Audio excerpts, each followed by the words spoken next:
সুধী দর্শক বন্ধু, আপনারা দেখছেন একে নিউজ বাংলা। আর এই মুহূর্তে উপস্থিত রয়েছি মিনাখা আমতলা। সঙ্গে রয়েছেন সমাজকর্মী শাহজাহান মল্লিক মহাশয়। আর কয়েকদিন পরেই বকরিদ অর্থাৎ গরু কুরবানির ঈদ। সেই ঈদে এবারে 1950 সালের যে পশু জবাই বা পশু কুরবানির যে আইন রয়েছে, সেই আইন কিন্তু পশ্চিমবঙ্গে লাগু করতে যাচ্ছে পশ্চিমবঙ্গ সরকার। সেই নিয়ে আমরা দেখতে পাচ্ছি যে বেশ কিছু পশু পালনকারী যারা পশু পালন করে জীবন জীবিকা নির্বাহী করে, তারা চরম সংকটে পড়েছে। আরেকদিকে আমরা দেখতে পাচ্ছি যে মুসলমান তারা বলছেন যে সরকারি আইনকে আমরা মান্যতা দেব, সম্মান করব, আমরা আজ থেকে আর পশু কুরবানি দেব না। এই নিয়ে মামলাও হয়েছে কলকাতা হাইকোর্টে।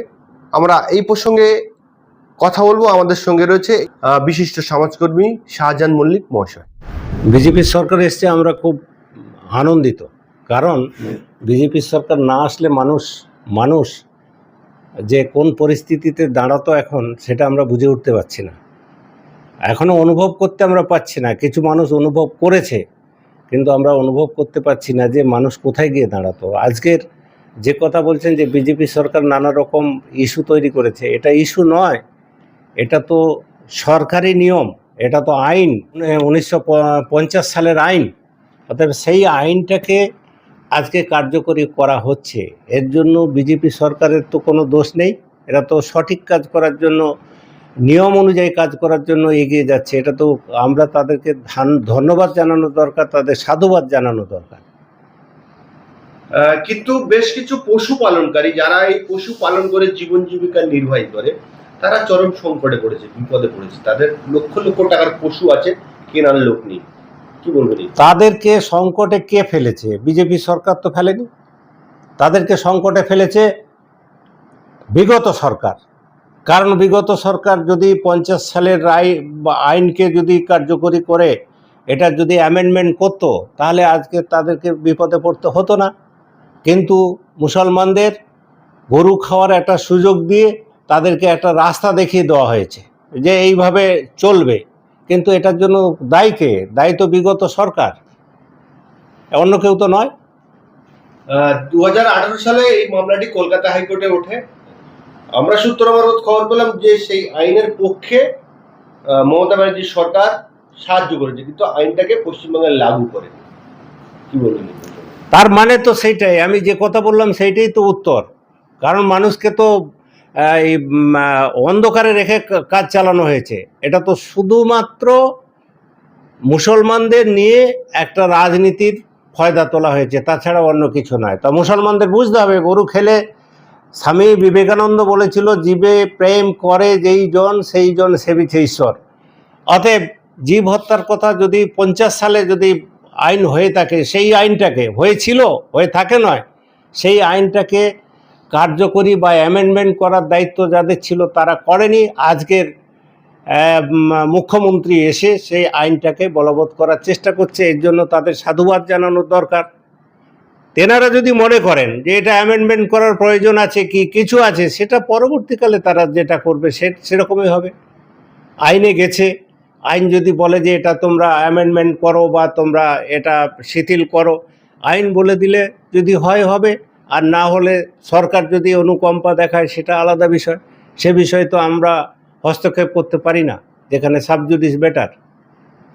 কিন্তু আমাদের দেশের বিশ্ববাজারে গোমাংস রপ্তানিতে 3 নম্বর স্থান অধিকারী করে। এই যে বড় বড় কোম্পানিগুলো যেগুলো বিদেশে রপ্তানি করছে, সেটাও তো প্রত্যেকটা ব্যবসার ক্ষেত্রে মানে একটা ইম্পোর্ট এক্সপোর্টের ব্যাপার আছে। সেটা এক্সপোর্ট ইম্পোর্ট করে, সেটা আলাদা জিনিস। কিন্তু আমরা পশ্চিমবঙ্গের মুসলিমরা তো মাংস খেয়েছে, না খায়নি। তারা সব খেতে পারেনি, তার থেকে যা খেয়েছে তাই অনেক খাচ্ছে, অনেকটাই খেয়েছে। যা বাইরে ব্যবসা করেছে তারা, ব্যবসার ব্যাপারটা আমরা তো ব্যবসায়ীদের নিয়ে আলোচনায় যাব না। সেটা কে কীভাবে ব্যবসা করছে, ইম্পোর্ট এক্সপোর্ট করছে, সেটা তাদের বিষয়। সেধারে আমরা যাওয়া আমাদের উচিত হবে না। কিন্তু এই যে গরু ব্যবসায়ীরা যারা বেশিরভাগই আমার হিন্দু সম্প্রদায়ের মানুষ, তারা চরম সংকটে পড়ছে। সরকারকে কি এদেরকে বাঁচানোর জন্য এগিয়ে আসা উচিত বলে মনে করেন কি আপনি? শুনুন, ব্যবসা একটা তারা বিজনেস করেছে, তারা জানে প্রত্যেক বছর এর থেকে একটা মুনাফা আমরা পাই। প্রত্যেক বছর এত বছর ধরে তারা মুনাফা পেয়ে এসছে। তারা পশুপালন করেছে, ঈদের সময় বিক্রি করেছে চড়া দামে বেশি দামে, তার থেকে তারা একটা মুনাফা করেছে। তো সেই মুনাফার ক্ষেত্রে বর্তমানে সে আইনকে বুড়া আঙুল দেখিয়ে যদি মুনাফার চিন্তা ভাবনা করা যায়, এটা তো সঠিক জিনিস নয়। আইনগতভাবে যেটা করেছে সেটা সঠিক কাজ করেছে, সেটাকে মেনে নেওয়া উচিত। সরকার তো জনগণের ভোটেই সরকার নির্বাচিত হয়, তাহলে জনগণকেও তো দেখা উচিত। বুঝতে পেরেছি, জনগণকে দেখা মানে কি গরুর গোস্ত খাইয়ে জনগণকে দেখা, আর কিছু নেই। তারা তো সমস্ত বিষয়টা দেখবে। জনগণের বেঁচে থাকার জন্য যেটুকু প্রয়োজন, শুধু গরুর গোস্ত খাইয়ে দিলে বা 30 বছর 45 বছর 50 বছর আমরা ওই গরুর গোস্ত খাইয়ে আমাদেরকে সন্তুষ্ট করে রাখলেই কি সব কিছু হয়ে যাবে? এটা কোন দেশীয় কথা? আইনের কোনো পরিবর্তন হবে না, অথচ বেআইনিভাবে আমাদের সব কিছু করা হয়েছে, খাওয়ানো হয়েছে। এটা তো আলাদা বিষয়। এই বিষয়টা নিয়ে কি সরকার দেখবে? নিশ্চয়ই সরকার জনগণের, যারা ব্যবসা করেছে, যারা মুনাফার জন্য করেছে, এই বছর তারা সরকার এসে বলেছে আইনত এটা ঠিক নয়, তা আইনত আমাদেরও মানতে হবে, তাদেরও মানতে হবে। এই যে 14 বছর করেছে, এটা কিভাবে দেখছেন আপনি? না, 14 বছরের বিষয়টা যেটা কোর্ট করেছিল, সেটা কোর্টে যখন গেছে, কোর্ট সেটাকে, মহামান্য আদালত সেটাকে কি চিন্তা ভাবনা করে, সেটা আদালতের উপরে আমাদের নির্ভর করতে হবে। তার উপরে কোনো কথা বলা যাবে না। 14 বছরটাকে 8 বছর করবে কি 6 বছর করবেন, সেটা কোর্টের বিষয়। বকরিদকে সামনে রেখে কলকাতা হাইকোর্টে এই গোমাংস বা কুরবানি দেওয়া নিয়ে যে সরকারি নির্দেশিকা, তার বিরুদ্ধে মামলা হয়েছে। আইন তার আইনের গতিতে চলে। এখানে কোনো আইনের গতির উপরে বিচারকরা বসে রয়েছেন মহামান্য আদালতে। তেনারা মানে আমাদের সব থেকে মাথার উপরে আছেন। তেনারা যেটা বিবেচনা করবেন, এখানে আমার মন্তব্য করা কোনো বক্তব্য থাকে না। থাকে কি? এটার কোনো বক্তব্য থাকতে পারে না, থাকা উচিত নয়।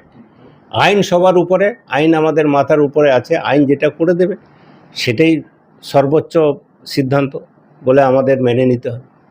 বেশ কিছু মানুষ বলছেন, মুসলমান মানুষ বলছেন যে আমরা চাই ভারতবর্ষে গরুকে রাষ্ট্রীয় পশু হিসেবে ঘোষণা করা হোক। কি বলবেন?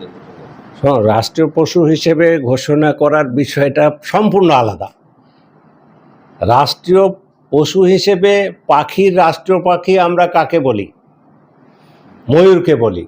রাষ্ট্রীয় পশু হিসেবে আমরা সিংহকে বলি। কেমন? সিংহ, বাঘ এগুলোকে বলি।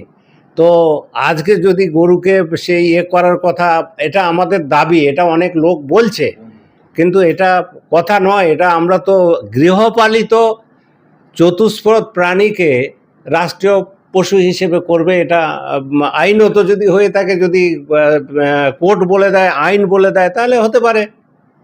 আদারওয়াইজ আমরা অন্যভাবে তো কোনো মন্তব্য করতে পারি না। বেশ কিছু মানুষ বলছেন যে বিজেপি সরকার তারা পশু বা গরু নিয়ে রাজনীতি করে, অথচ বিদেশে রপ্তানিতে তারা প্রস্তুত, এবং বিদেশি রপ্তানি তাতে মুনাফা বিজেপি সরকার খায়। আচ্ছা, এটা সরকারের যে কোনো ব্যবসায় সরকারকে একটা ট্যাক্স দিতে হয়, সরকার তার ট্যাক্সটা পায়। তো কে কি ব্যবসা করবে, কে হিন্দু করবে, কে মুসলিম করবে, সেটা তো তার ব্যাপার, তার রুচির ব্যাপার। সে ব্যবসা করেছে, তার সরকারকে ট্যাক্স দিচ্ছে, তার জন্য সরকার দায়ী কোথায়? ব্যবসাটা করেছে যারা, তারা ট্যাক্স দেবে। আমি যদি কোনো কিছু ব্যবসা করি তা আমি ট্যাক্স দেবো। এটার বিষয় নিয়ে তো আমরা মন্তব্য করতেই পারি না, মন্তব্য করা উচিত না। আজকে আমি সবথেকে বড় খুশি হয়েছি, আমাদের রাজ্যের মুখ্যমন্ত্রী শুভেন্দু অধিকারী যে মুখ্যমন্ত্রী হয়েছে, তার মুখ্যমন্ত্রী হওয়ার এটা প্রয়োজন ছিল। আমরা এরকম আশা করেছিলাম একজন একনিষ্ঠ মানুষকে আসার, তাকে রাজ্যের দায়িত্ব নেওয়ার, সেই দায়িত্বটা সে পেয়েছে। আজকে আমরা এর জন্য আমি আপাতত বিশেষ করে খুবই খুশি।